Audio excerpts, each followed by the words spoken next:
Carl was through the game of golf. And when I met Carl, the one thing I was happy on, one, is neither of us got hurt, and two, neither of us hurt anyone else.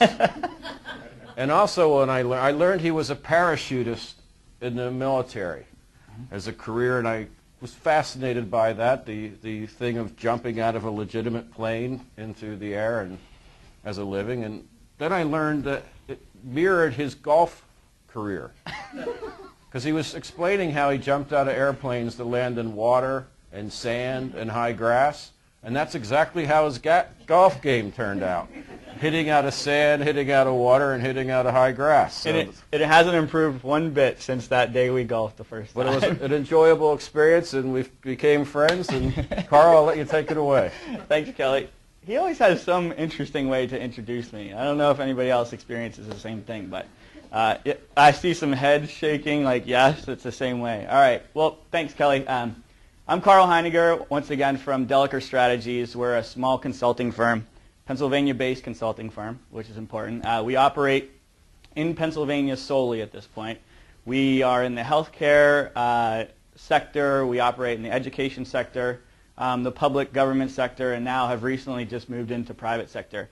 What our goal is as a consulting firm is to focus on strategic planning for technology, also for demand aggregation, which really just ties right into this TechQuest broadband and moving broadband into these areas that are a little more difficult to enter into.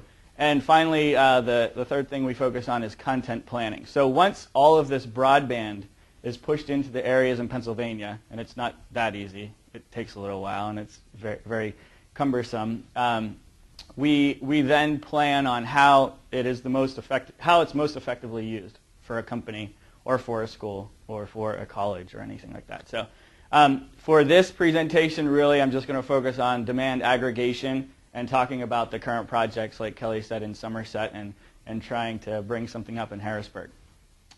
First of all, Embark, dropping off a 10 meg circuit here to the Murata Business Center. That's huge for many reasons, focusing particularly on the businesses that are here. Without that high-speed internet, you really limit the amount of businesses that can actually come into a business center like this. When you get the higher speeds, you really just open up the window or the door or whatever you'd like to use to get in for these businesses, high-tech businesses. Otherwise, they're going to stay away from this area. And this is happening all across Pennsylvania, and particularly in Somerset. Somerset is an interesting area in that it focuses mostly on coal mines, okay, and then recently the event in 2001 with 9/11 when the plane crashed there.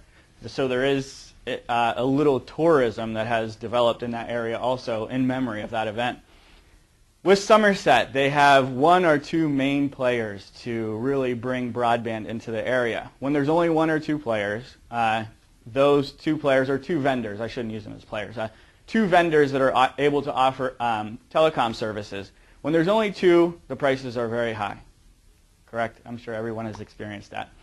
What our goal, and Kelly came to us at Dellicker Strategies once they received the grants from Department of Community and Economic Development, he said, we need to give Somerset more options than what they currently have.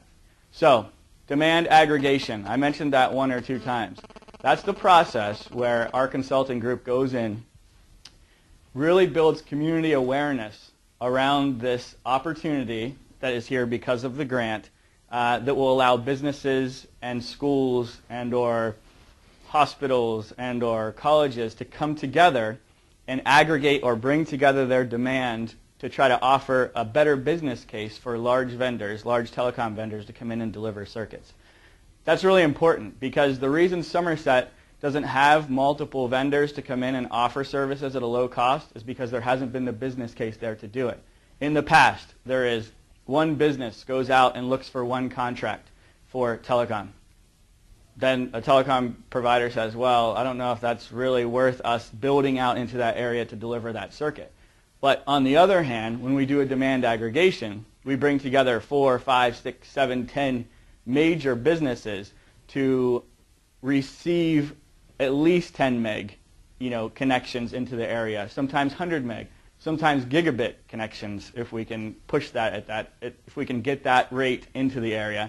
And we bundle those all together and issue RFPs for each one of those organizations at the same time. What that does then is it hits the radar of every single major telecom vendor across the state of PA and into West Virginia in the western side of the state and into Ohio and into Maryland. And you see many more proposals because of that demand aggregation than you would have otherwise. And your pricing is much, much less than you would have seen otherwise if it was just an individual buyer going out trying to get those services. Somerset project is going wonderfully. We have already issued the RFPs for the area. There was initially 5 that went out. One K through 12 entity, which is the intermediate unit in that area. There's a hospital, there's a bank, there's the county, and then there's a coal company.